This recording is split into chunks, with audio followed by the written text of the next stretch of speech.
बिस्मिल्लाहिर्रहमानिर्रहीम अस्सलाम वालेकुम। आप पाकिस्तान डेली न्यूज़ देख रहे हो। मेरा नाम है अब्दुल रहमान नाज़रीन। आज 4 जून है।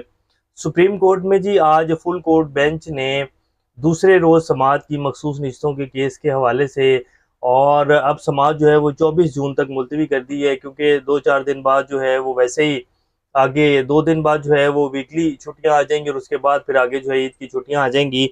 तो अब समाअत जो है वो 24 जून को होगी, यानी कि ईद की छुट्टियों के बाद। आज जस्टिस मुनीब अख्तर ने, जस्टिस अतर मिलिल्ला ने, जस्टिस जमाल मंदोखेल ने बड़े कमाल के रिमार्क्स दिए जी। और जस्टिस मुनीब अख्तर ने तो बिल्कुल साफ साफ जो है वो कह दिया, जिसकी वजह से चीफ जस्टिस साहब जो हैं वो काफ़ी शर्मिंदा भी हुए और जो है वो तासुरात उनके देखने वाले थे। वो उन्होंने मुंह से तो खैर कुछ नहीं कहा, लेकिन उन्होंने फिर ये कहा कि ये तो नहीं कहा था कि जी आप इंटर पार्टी इलेक्शन ही ना करवाएं। और उन्होंने जो कहा, जस्टिस मुनीब अख्तर ने बड़े अहम रिमार्क्स उन्होंने कहा कि सियासी जमात को इंतखाबी निशान से महरूम करना सारे तनाज़े की वजह बना। जो ये सब कुछ इस टाइम हो रहा है, मखसूस नशिस्तों का मामला हो रहा है, जो इलेक्शन के बाद सब कुछ हुआ, जो अब तक हो रहा है, ये सारा का सारा जो एक फैसला किया गया, उनसे इंतखाबी निशान छीना गया, उसकी वजह से ये सब कुछ हुआ। और यही बात जस्टिस अतर मिलिना ने भी की। इसी तरह के रिमार्क्स जो हैं वो जस्टिस जमाल मंदोखेल ने भी दिए। और आज की समाज जो है वो बड़ी ज़बरदस्त किस्म के जी रिमार्क्स आए हैं जस्टिस हजरात की तरफ से। तो ये लगता जो है 90% चांसेस यही हैं कि 78 मखसूस नशस्तें हैं जी, रिजर्व सीट्स हैं जो ये पीटीआई को मिल जाएंगी। 10% जो है कुछ भी हो सकता है, पाकिस्तान है और किसी भी टाइम जो है वो सिक्का जो है वो अपना रुख बदल सकता है। लेकिन खैर 13 रुकनी लार्जर बेंच है और जिस तरह सुप्रीम कोर्ट के और हमारे इस्लामाबाद हाई कोर्ट के जजेस डट कर खड़े हो गए हैं, अब लगता नहीं है कि इस सिक्के का रुख जो है वो हवा के ज़ोर से बदलेगा। अब जजेस चाहेंगे तो सिक्का अपना रुख बदलेगा, वरना नहीं हो सकता। इसके साथ साथ बुशरा बीबी के केस के हवाले से भी आज जो सेशन अदालत में मुंतकिल किया गया केस, निकाह केस जो है, इद्दत वाला केस, उसमें भी दरख्वास्त दायर की गई पीटीआई की तरफ से कि जी इसको जल्द समाअत के लिए मुकर्रर किया जाए। तो उसको भी 7 जून के लिए समाअत के लिए जो है मुकर्रर कर दिया गया है। उस हवाले से भी तफसीलात आपके सामने रखेंगे। इससे पहले अगर आप लोगों ने चैनल को सब्सक्राइब नहीं किया तो रेड बटन को प्रेस कर लें और बेल आइकॉन को भी प्रेस कर लें, ताकि लेटेस्ट अपडेट्स आप लोगों को मिलती रहें। ये जो हमारा ताल्लुक है ऐसे ही जुड़ा रहे। ये हुकूमत जी जितना मर्जी खींच लें, शहबाज शरीफ साहब, ये निज़ाम ये नहीं चल पाएगा जी। फैसल लाडा साहब ने भी जैसे कहा कि 21 अक्टूबर को मेरी बर्थडे है, 18, 19 और 21 अक्टूबर की जो तारीखें हैं, जो हिंसे हैं, ये बड़े अहम हैं। अब फैसल वावडा साहब ने ये बिल्कुल साफ तो नहीं कहा कि अक्टूबर में क्या होता है, लेकिन अक्लमंद के लिए इशारा ही काफ़ी होता है। हर बंदे को पता है कि अक्टूबर में जो है वो बड़ी तैनातियाँ होती हैं।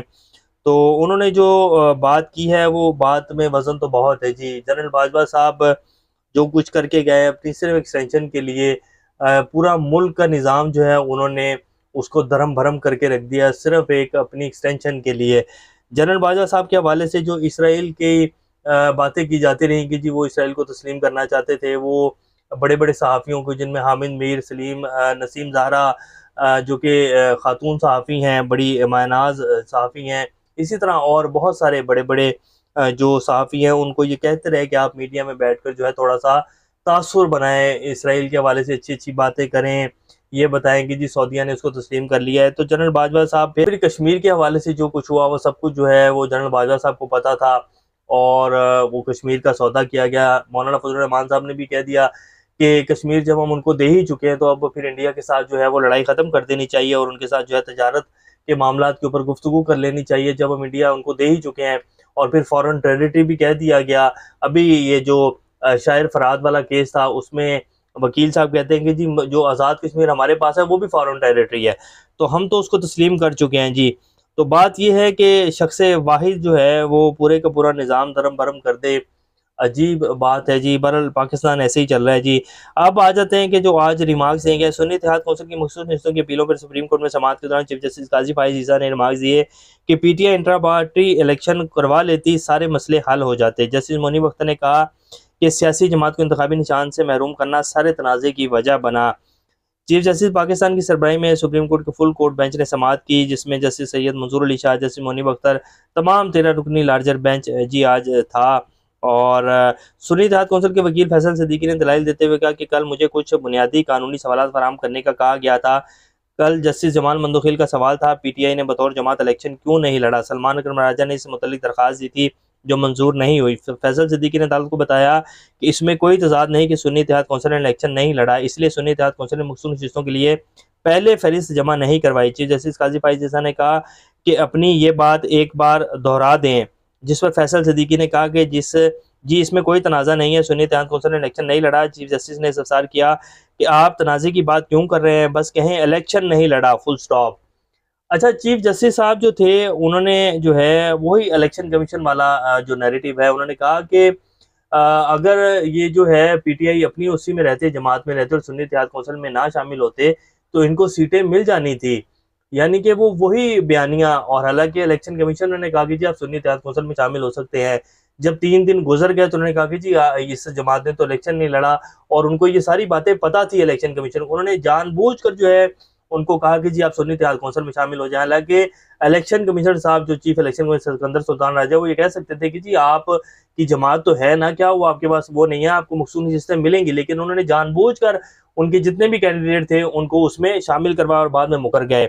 और वही बात जो है चीफ जस्टिस साहब भी दोहरा रहे हैं और कह रहे हैं कि जी बस फुल स्टॉप, और इन्होंने इलेक्शन नहीं लड़ा, जो सुन्नी इत्तेहाद कौंसिल है उस जमात ने इलेक्शन ही नहीं लड़ा। ये बात दोबारा दोहरा दे तो वो सारे जजेस को जो है वो सुनाना चाह रहे थे। सुन्नी इत्तेहाद कौंसिल ने इंतखाबात में हिस्सा नहीं लिया, फैसल सिद्दीकी ने दोबारा कहा।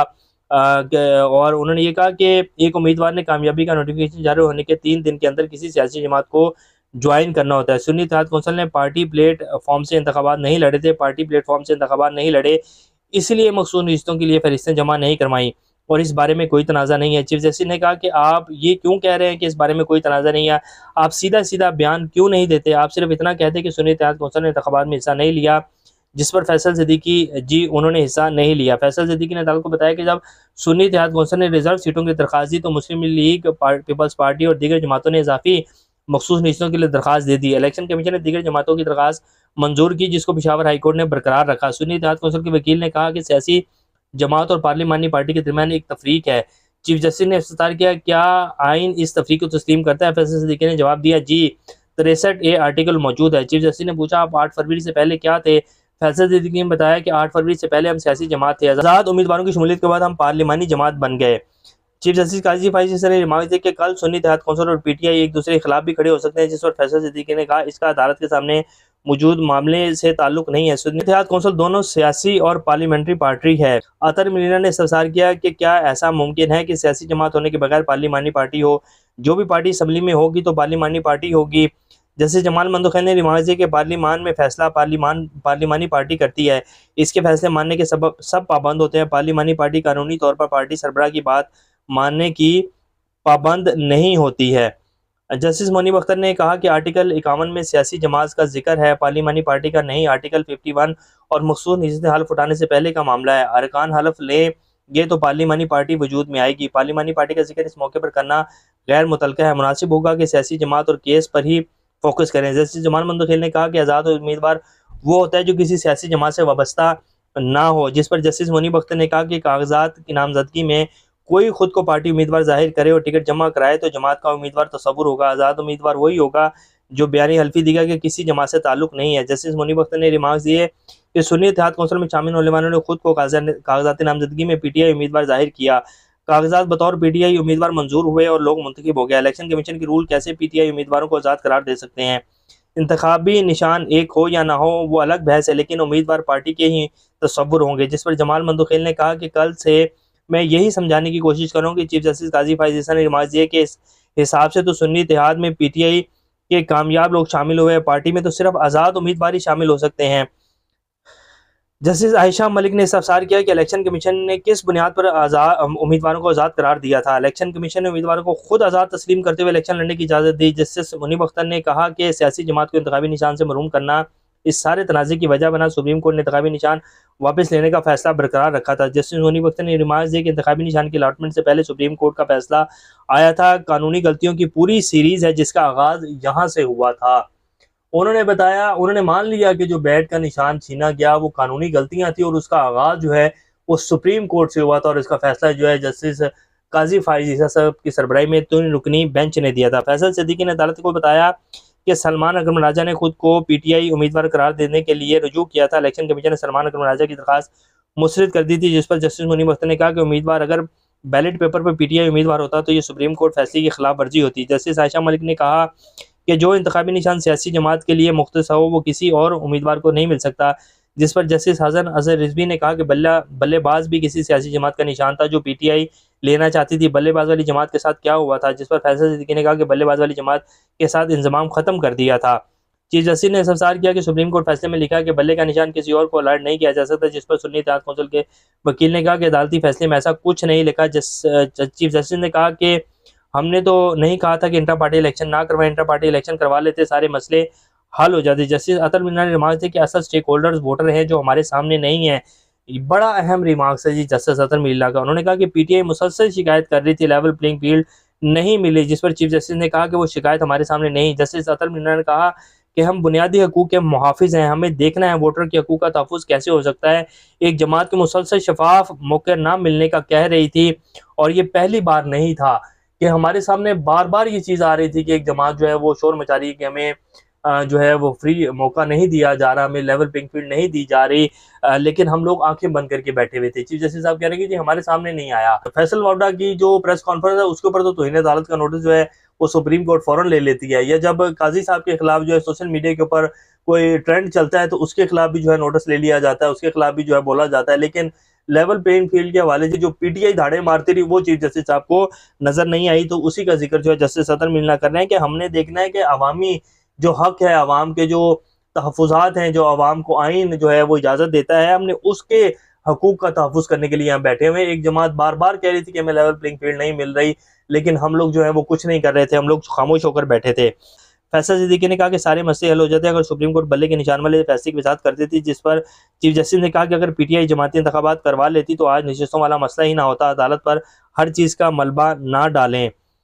चीफ जस्टिस ने रिमार्क दिया कि पीटीआई ने जमहूरी हक से अपने लोगों को महरूम रखा था। इस सियासी जमात के इलेक्शन में वोटरों की ख्वाहिश की अक्कासी कहाँ हुई। पार्टी इलेक्शन होते तो इसका फ़ायदा पीटीआई मेम्बरान को ही होता, वो इलेक्शन लड़ लेते। जमहूरियत की बात करनी है तो पूरी कीजिए। जस्टिस अजम ने कहा कि बहुत एहतराम से अगर सच सब बोलना शुरू कर दें तो वो बहुत कड़वा है। चीफ जस्टिस ने कहा मैं तो बोलता हूँ। जस्टिस मियाँ मोहम्मद अली मजहर ने कहा कि बल्ले वाले फैसले पर नजरसानी ज़ेर इल्तवा है, सारी बातें यहाँ करनी है तो वहाँ क्या करेंगे। चीफ जस्टिस ने सुन्नी इत्तेहाद कौंसिल के वकील से इस्तफसार किया कि ऐवान को नशिस्तों की मुकर्रर करदा तादाद से कम रखा जा सकता है। वकील ने जवाब दिया कि ऐवान की मुख्तस तमाम नशिस्तें पूरी होना लाजमी है। चीफ जस्टिस ने इस्तफसार किया कि मुतनासिब नुमाइंदगी के नाम पर ड्रामाइज करने की जरूरत नहीं है। मखसूस नशिस्तों पर तो पार्टी सरबराह की सवाबदीद है, चाहे दोस्तों को नवाज दे। मखसूस नशिस्तों में वोटर का कोई किरदार नहीं होता, ये पार्टी सरबराह मुकर्रर करता है। जस्टिस मुनीब अख्तर ने कहा कि कानून के मुताबिक लिस्ट सियासी जमात ने नहीं जस्टिस मुनीब अख्तर ने कहा कि कानून के मुताबिक लिस्ट सियासी जमात ने देनी होती है, सरबराह ने नहीं। जिस पर फैसल सिद्दीकी ने बताया कि सियासी जमात को मखसूस सीटें हासिल की गई सीटों पर मिलती हैं, वोटों पर नहीं। चीफ जस्टिस ने पूछा कि पार्टी में शमूलियत के लिए जमात का असम्बली में होना लाजिम नहीं, जिस पर फैसल सिद्दीकी ने बताया कि मखसूस नशिस्तें असम्बली में हासिल की गई सीटों पर अलॉट होती हैं, कानून में नशिस्तें हासिल करने का जिक्र है, जीतने का नहीं है। मंसूर अली शाह ने रिमार्क दिया कि दो सियासी जमातें अपनी जीती नशिस्तों के तनासुब से ही मखसूस नशिस्तें लेंगी, बाकी नशिस्तों का क्या होगा बाद में देखा जाएगा। ये नहीं हो सकता कि इन्हीं सियासी जमातों को इजाफी नशिस्तें में बांट दें, ऐसे करने से फिर मुतनासिब नुमाइंदगी का असूल कहाँ जाएगा। चीफ जस्टिस ने इस्तफसार किया कि आइन से बताएं ये कहाँ है कि सुन्नी इत्तेहाद कौंसिल के वकील ने जवाब दिया कि ये तो ऐसे ही कहा जाए, शौहर शादीशुदा नहीं है। तो ये जी आज जो है सारी समाअत हुई और फिर 24 जून तक इस समाअत को मुलतवी कर दिया गया। ईद के बाद समाअत होगी। चीफ जस्टिस साहब जो हैं वो इलेक्शन कमीशन के नैरेटिव को लेकर चल रहे हैं और वो चाहते हैं कि पीटीआई को जो है मखसूस नशिस्तें ना ही मिलें, इसीलिए उन्होंने जो है कहा कि सुन्नी इत्तेहाद कौंसिल ने तो इलेक्शन ही नहीं लड़ा और ये बात ज़रा दोबारा दोहरा दें, बस इसके ऊपर फुल स्टॉप लगा दें। लेकिन justice Jamal मंदखेल, justice Munib Akhtar, justice जो हैं अतर मिनिल्ला, उनके जो रिमार्क्स आ रहे हैं, जिस तरह वो आइन के हवाले से बात कर रहे हैं, तो देखते हैं जो नेक्स्ट 24 जून को समाअत होगी उसमें क्या सूरत सामने आती है। आइन और कानून के मुताबिक तो ये सीटें जो हैं पीटीआई को मिलने जा रही हैं। बाकी जो है समाअत के बाद देखते हैं 24 जून को जो समाअत होगी उस पर पता चलेगा कि चीफ जस्टिस साहब जो है वो क्या करते हैं। जो उन्होंने आज रिमार्क्स दिए उसके बाद जो बाकी जजेस हज़रात ने उनके लत्ते लिए हैं वो भी आपके सामने रख दिए हैं, तो आप बेहतर फैसला कर सकते हैं कि सूरत हाल किस तरफ जा रही है और क्या सूरत हाल डेवलप होती नज़र आ रही है। अभी तक के लिए इतनी, अपना और चैनल का ख्याल रखिएगा। अल्लाह हाफिज़।